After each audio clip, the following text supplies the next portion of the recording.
ఈ దినము ఒక గృహము ఆశీర్వదించబడాలి అంటే నేను ఒక 3 సూత్రాలు చెప్పదలుచుకున్నాను.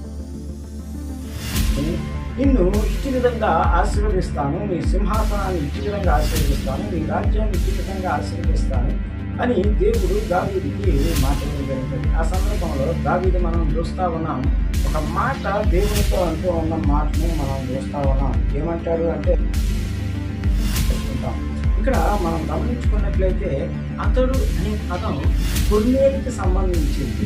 ఇక్కడ మనం చూస్తా ఉన్నాం, ఆ కుటుంబానికి పెద్ద అయినటువంటి the head of the house అయినటువంటి ఆ కొర్నేలి ఏం చేస్తున్నాడంటే తన కుటుంబం అంతటితో కలిసి దేవుని అందరి భయభక్తులు కలిగి ఉన్నాడు. క్రీస్తునందు ప్రియులారా, యూట్యూబ్ ద్వారా ఈ సద్భక్తి అనే కార్యక్రమాన్ని వీక్షిస్తూ బలపరచబడుతున్నామని తెలియజేస్తున్న మీకు అందరికీ మన ప్రభువును రక్షకుడైన యేసుక్రీస్తు నామములో వందనాలు చెల్లిస్తా ఉన్నాం. అనేకులు ఈ కార్యక్రమాలని చక్కగా చూస్తూ ఉన్నారు. అలాగే అనేక మంది వీక్షించడానికి మీరు వారికి పంపిస్తూ మాకు సహకరిస్తున్న విధానం బట్టి మీకు వందనాలు చెల్లిస్తా ఉన్నాం. ప్రియులారా, ఈరోజు ఒక నూతన అంశాన్ని మనం ధ్యానం చేసుకుందాం. ధ్యానం చేసుకునే ముందుగా ఒక చిన్న పల్లవి చరణం పాడి దేవుడి నామాన్ని మహింపరుద్దాం.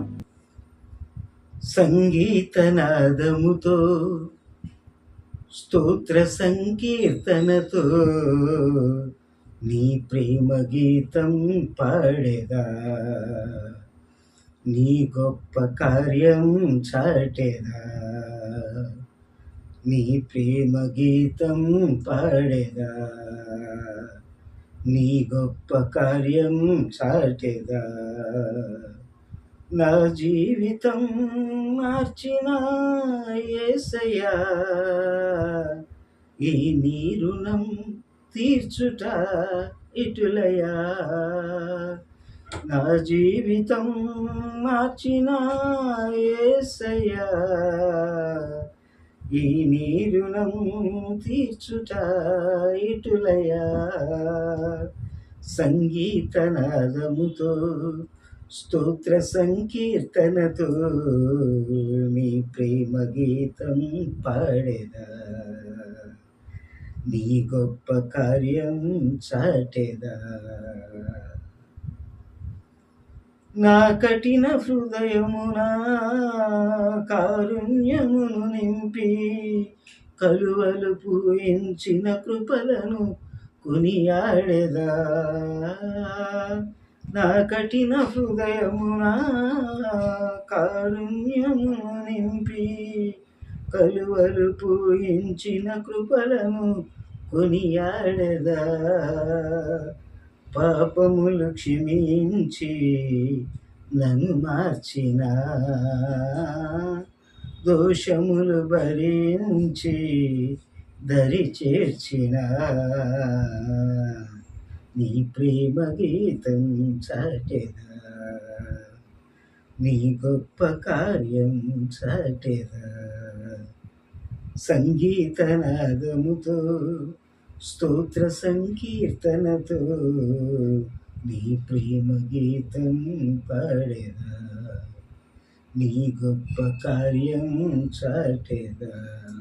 మంచిది ప్రియులారా, మరి ఈ సమయంలో ఒక నూతన వర్తమానాన్ని మనం ధ్యానం చేసుకుందాం. మనం ఎంతో మరి ఎన్నో వర్తమానాలు మనం ధ్యానం చేసుకున్నాం. ఆ వర్తమానాలను వీక్షిస్తూ ఉన్నారు, బలపరచబడుతున్నామని తెలియజేస్తూ ఉన్నారు. అందుని బట్టి దేవునికి స్తుతులు చెల్లిస్తా ఉన్నాం. ఈ దినము ఒక గృహము ఆశీర్వదించబడాలి అంటే నేను ఒక 3 సూత్రాలు చెప్పదలుచుకున్నాను.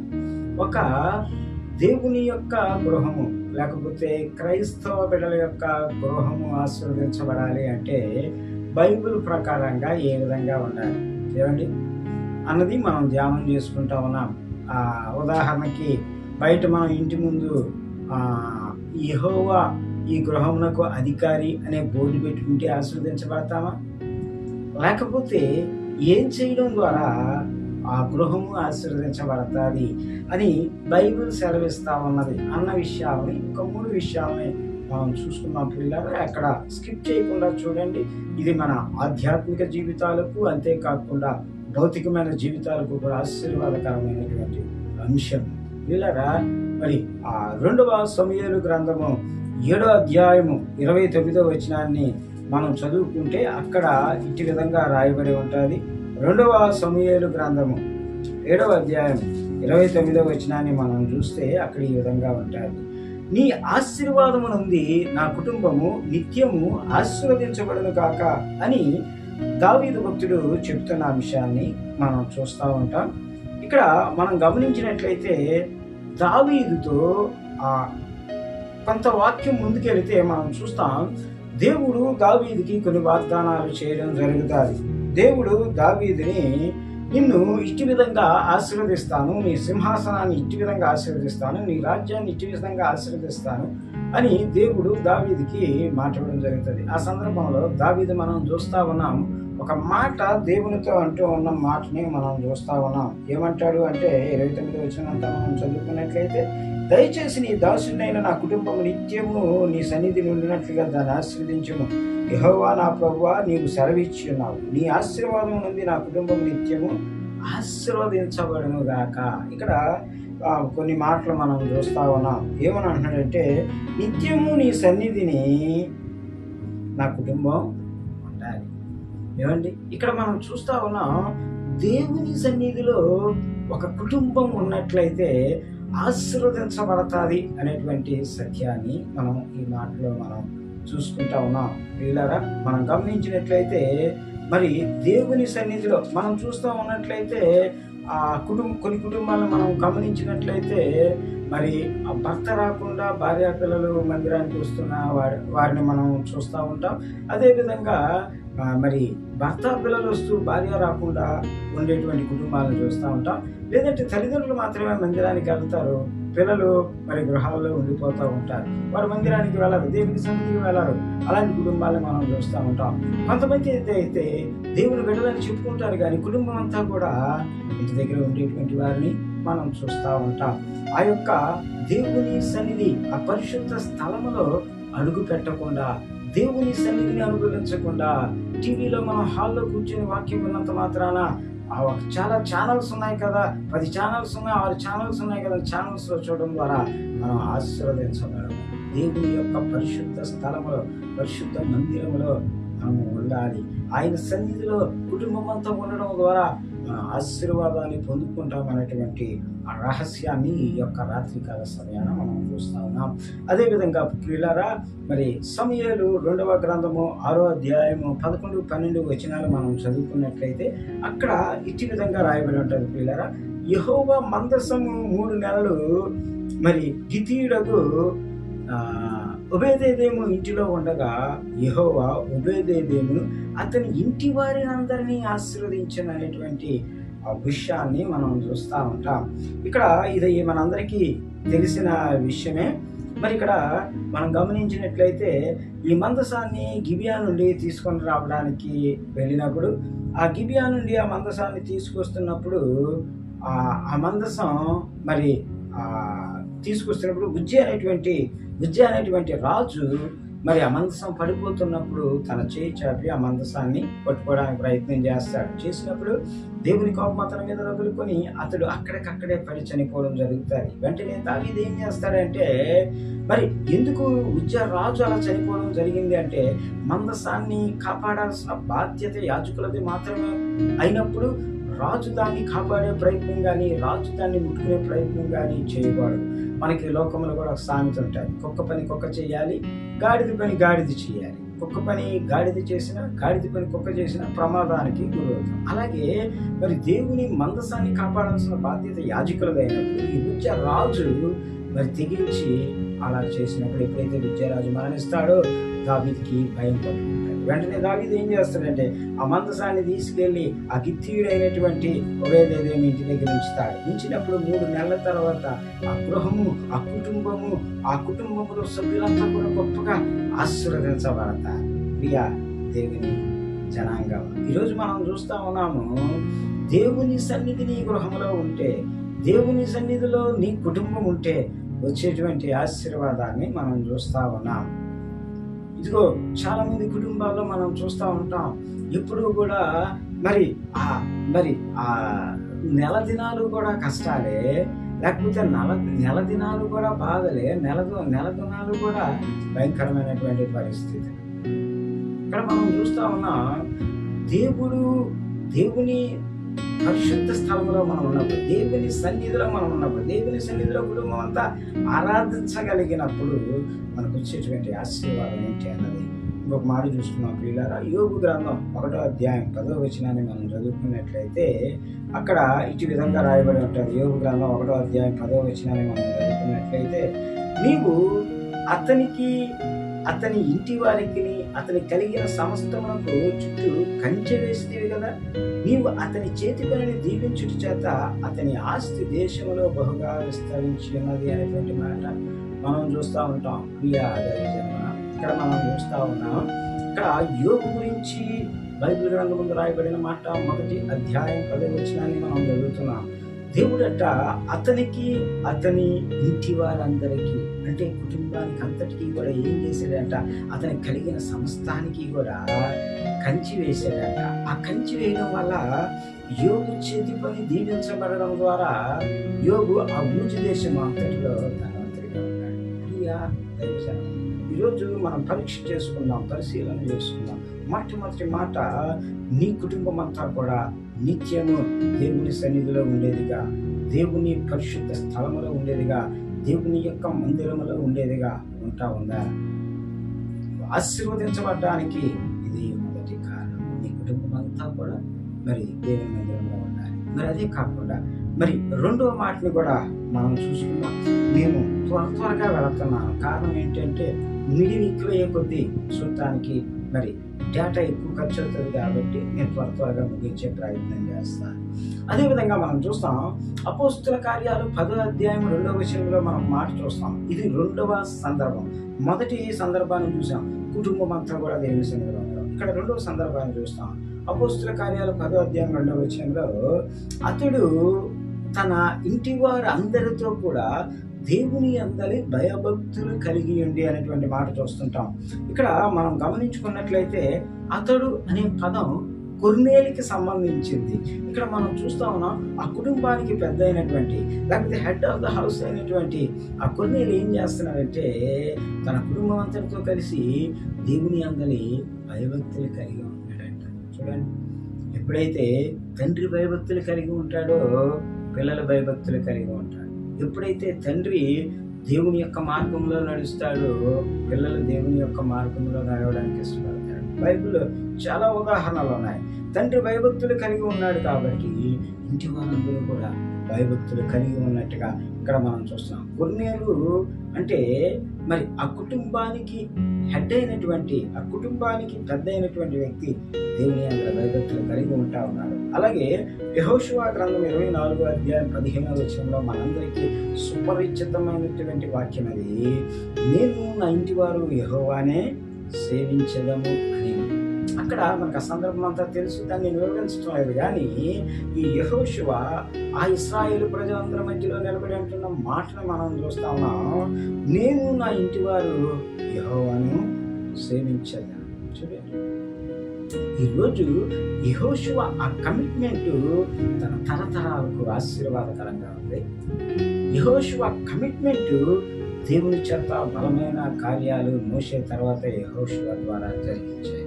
ఈరోజు ఆ యెహోషువ భయభక్తులు ఆ కుటుంబానికి మరి ఎంతో పనికొచ్చాయి. పిల్లలారా, అదేవిధంగా మనం చూస్తాం, ఆదికాండము 18వ అధ్యాయం 19వ వచనాన్ని మనం చదువుకున్నట్లయితే యెహోవా అబ్రహాము గురించి చెప్పింది, అతనికి కలుగు చేయనట్లు తన తర్వాత తన పిల్లలు తన ఇంటి వారును నీతి న్యాయములు జరిగించుచు యెహోవా మార్గమును గైకొనుటకు అతడు వారికి ఆజ్ఞాపించినట్లు నేను ఎరుగుదును అంటాడు. దేవుడు అంటాడు అబ్రహాం గురించి.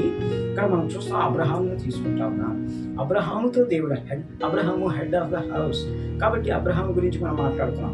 ఇప్పుడు మనము వ్యక్తుల గురించి మాట్లాడుతున్నాం. ఇందాక మనం మొట్టమొదటి మాట్లాడింది కొర్నేలు గురించి, దాని తర్వాత మనం తీసుకున్నది యెహోషువ గురించి, ఇప్పుడు మనం మాట్లాడుతున్నాం అబ్రహాము గురించి. అబ్రహాం గురించి దేవుడు అంటున్న మాట, తను కాకుండా తన పిల్ల తరముల వరకు దేవుని యొక్క నీతి న్యాయాన్ని అలాగే యెహోవా మార్గాన్ని అనుసరించ చేయగలిగిన వాడు అబ్రహాం అని నాకు తెలుసు. చూడండి, అబ్రహాము ద్వారా తన తరతరాలు దేవునిలో నడిచినట్టుగా చూస్తున్నాం. నీవు నీ పిల్లల్ని దేవునిలో నడిపించగలిగేటువంటి వాడిగా ఉండాలి. ఎందుకంటే నువ్వు హెడ్ ఆఫ్ ద హౌస్ కాబట్టి. అంతేకాదు మనం ఇక్కడ చూసుకున్నట్లయితే ప్రియులారా, అదే ఆదికాండం 7వ అధ్యాయం 13వ వచనంలో మనం చూస్తాం, ఆ దినమందే నోవాహును కుమారులకు షేము, హాము, యాపేతు, నోవాహు భార్యయు వానితో కూడా అతని 3 కోడళ్లను ఆ వాడలో ప్రవేశించిన. చూడండి పిల్లరా, ఒక భయంకరమైనటువంటి తుఫాను రాక మునుపు 40 దినాలు రాత్రింబవల్లో భయంకరమైన తుఫాను కలగక మునుపు దేవుడు మనం చూస్తే నోవాహు ఒక పడవ చేసుకోవాలి, వాడ చేసుకోవాలి. ఆ వాడ చేసుకోవడం ద్వారా నోవాహు దేవుని మాట ప్రకారంగా చేయడం ద్వారా తన భార్యను రక్షించుకోగలిగాడు. తన 3 కుమారులైన హేము, హాము, యాపేతుని రక్షించుకోగలిగాడు. అంతేకాదు ఆ 3 కోడళ్ళని రక్షించుకోగలిగాడు. ఆ కుటుంబాన్ని రక్షించుకోగలిగినటువంటి భక్తి, రక్షించుకోగలిగినటువంటి ఆ పరిస్థితి నోవాహులో మనకి రాత్రికాల సమయంలో చూస్తున్నాం. ఎందుకంటే కుటుంబానికి అంతటికి మనందరికీ తెలిసిన వాక్యమే. ఎఫెసీయులకు రాసిన పత్రిక 5వ అధ్యాయం 23వ వచనంలో అపోస్తలుడైన పౌలు గారు రాస్తున్న మాట, పురుషుడు భార్యకు శిరస్సు అయి ఉన్నాడు. కుటుంబానికి శిరస్సు ఎవరు అంటే పురుషుడు కాబట్టి. అంతేకాదు ఎఫెసీయులకు రాసిన పత్రిక 6వ అధ్యాయం 4వ వచనంలో చూస్తాం, మీ పిల్లలను ప్రభువు యొక్క శిక్షణలోను బోధలోను వారిని పెంచుడి. ఈ హెడ్ ఆఫ్ ద హౌస్ ఏం చేయాలంటే భార్య కాదు, పిల్లలు కాదు, ఆ కుటుంబం అంతటిని కూడా దేవుని అందరి భయభక్తులు కలిగి దేవునిలో నడిపించేవాడిగా ఉండడం ద్వారా నీ గృహము ఆశీర్వదించబడతాది అన్నది 2వ విషయం. మొదటిది, నీ కుటుంబం అంతా దేవుని సన్నిధిలో ఉండడం ద్వారా ఆశీర్వదించబడితే. రెండోది, భర్తగా నీవు దేవుని యందు భయభక్తులు కలిగి దేవుని పట్టుకోవడం ద్వారా నువ్వు కుటుంబాన్ని అంతటిగా ఆశీర్వాదం తేగలవు. 3వ విషయాన్ని మనం చూసుకొని ముగింపుకొద్దాం. సామెతల గ్రంథం 14వ అధ్యాయం 1వ వచనం చూస్తే, జ్ఞానవంతురాలు తన ఇల్లు కట్టును అనేటువంటి మాట. జ్ఞానవంతురాలు ఏం చేస్తుందట? తన ఇల్లు కడతాదట. అయితే అదే విధంగా మనం చూస్తే ఎఫెసీయులకు రాసిన పత్రిక 5వ అధ్యాయం 33వ వచనంలో మనం చూస్తాము, భార్య అయితే తన భర్త యందు భయము కలిగి ఉండినట్లు చూచుకుని.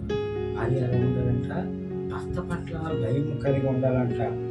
భర్త పట్ల భయము కలిగి ఉండేదిగా భార్య ఉండాలంట. అందుకే లేఖనం సెలవిస్తా ఉంది. అదే సామెతల గ్రంథం 18వ అధ్యాయం 22వ వచనాన్ని మనం చూస్తే, ఈ యొక్క గృహము ఆశీర్వదించబడడంలో 3వ భాగము భార్య, లేకపోతే 3వ భాగము తల్లి, లేకపోతే 3వ భాగము స్త్రీగా మనం చూస్తా ఉన్నాం. అందుకే సామెతల గ్రంథం 18వ అధ్యాయం 22వ వచనంలో చూస్తాము, భార్య దొరికిన వారికి మేలు దొరికెను, అట్టి వారు యెహోవా వలన అనుగ్రహం పొందినవారు. భార్య దొరికిన వారికి మేలు దొరుకుతుందట. మనం సమాజంలో గమనిస్తూ ఉంటాం, కొంతమంది స్త్రీలను చూసినప్పుడు వాళ్ళు ఎంతో నెమ్మదంగా, నమ్రతతో, చాలా అమాయకంగా కనబడతారు. ఏమండి? కానీ వాళ్ళ పరిస్థితి ఏంటో వాళ్ళ కుటుంబంలో వ్యక్తులకు మాత్రమే తెలుస్తుంది కదా. కొంతమంది పురుషులను చూసినప్పుడు ఏమండి, ఆ మనిషిని చూడగానే ఆ మాట తీరు, ఆ విధానము, ఆ పలకరించేది, ఇవన్నీ మనం గమనించినప్పుడు కంప్లీట్ మ్యాన్ రేమాన్స్ అంటాం కదా. మనకి కనిపించే ఆ సమయం మాత్రం, కానీ ఆ ఇంటి వారికి తెలుస్తుంది ఆయన కంప్లీట్ మ్యానా, కంపు మ్యానా.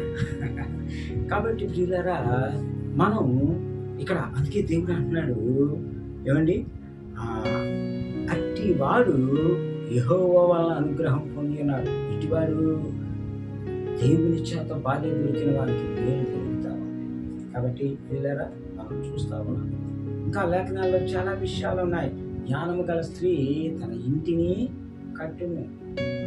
తన గృహం ఆశీర్వదించబడటానికి భర్తతో పాటు సాటి అయిన సహాయమైన స్త్రీ కూడా అంతే బాధ్యత వహిస్తారు, అంతే భారం తీసుకుంటారు. ఇలా మనం చూసుకున్నట్లయితే సామెతల గ్రంథం 19వ అధ్యాయం 14వ వచనంలో చూస్తాం, గృహమును విత్తమును పితరులు ఇచ్చిన స్వాస్థ్యము సుబుద్ధి గల భార్య యెహోవా యొక్క దానం.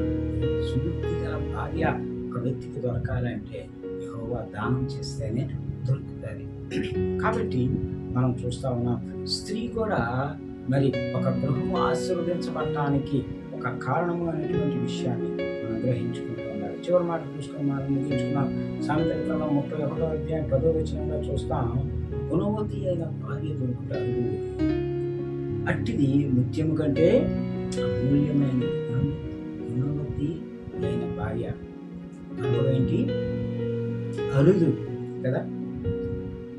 ఈ రోజున కొన్ని మాధ్యమాల్లో మనం వింటా ఉన్నాం, పెళ్ళైన తర్వాత భర్తల్ని స్త్రీలు ఏ విధంగా చేస్తున్నారో కదా. అవన్నీ ప్రస్తావించుకోవడం మన వంతు కాదు, కానీ మన మాధ్యమాల ద్వారా వింటా ఉన్నాం, టీవీ న్యూస్ ద్వారా వింటా ఉన్నాం, అనేకమైన యూట్యూబ్ వాటిలో చూస్తూ ఉన్నాం కదా, భయంకరమైన పరిస్థితి. కాబట్టి గుణవతి అయిన భార్య అయితే ఏం చేస్తుందంట, దేవుడిచ్చిన దానం కాబట్టి చాలా ఆ కుటుంబానికి దీవెనకరంగా, ఆశీర్వాదకరంగా, ఆ కుటుంబం చేత దేవుని చేత దీవింపబడేదిగా నడిపిస్తుంది. వీళ్ళరా మనం చూస్తా ఉన్నాం, బైబిల్లో కూడా కొంతమంది స్త్రీల జీవితాలు మనం తీసుకుంటే, మొదటి సమయాల గ్రంథం 25వ అధ్యాయం 23-26 వచనాలు మనం చదువుకున్నప్పుడు, దావీదు నుండి అబీగయలు నాబాలును కాపాడి. చూడండి, దావీదు చాలా కోపంతో వస్తాడు నాబాలును చంపాలని, కానీ తన భార్య అయిన అబీగయలు ఏం చేస్తుంది, దావీదు కోపాన్ని చల్లార్చి భర్త యొక్క జీవితాన్ని బతికి మరి ఆ చావకుండా కాపాడగలుగుతుంది. అంతేకాదు, ఆదికాండం 24వ అధ్యాయం 67వ వచనంలో మనం చూస్తే, ఇస్సాకు తన తల్లి విషయమై దుఃఖ నివారణ పొందింది. మరి ఇస్సాకి రిబ్కాతో వివాహమైన తర్వాత అంతకు ముందుగా తన తల్లి చనిపోయిన బాధలో ఇస్సాకు ఉన్నప్పుడు భార్య ఏం చేసిందంట, ఆ యొక్క దుఃఖాన్ని, ఆ బాధ నుంచి బయటికి తీసుకొచ్చిందంట. అంటే తల్లిని మరిపించే ప్రేమ చూపించగలిగింది ఆ భార్య. కాబట్టి ఈరోజు మనం ఆలోచన చేద్దాం, మరి దేవుడు సాటి అయిన సహాయంగా నీ భర్తకు నిన్ను అనుగ్రహించాడు కాబట్టి నీవు ఏ విధంగా నీ భర్త మాట వింటున్నావు, నువ్వు ఏ విధంగా నీ భర్తకు సాటి అయిన సహాయం ఉన్నావు, ఏ విధంగా నీ భర్తకు మరి ఆ దేవుని ద్వారా మరి అమూల్యమైన దానిగా ఇవ్వబడ్డావు కాబట్టి అమూల్యమైన దానిగా కుటుంబ ఆశీర్వాదంలో భాగంగా పరిశీలన చేసుకుందాం. ఈరోజు యెహోవా ఒక గృహాన్ని ఆశీర్వదించడానికి అవసరమైన 3 విషయాలు మనం ధ్యానం చేసుకున్నాం.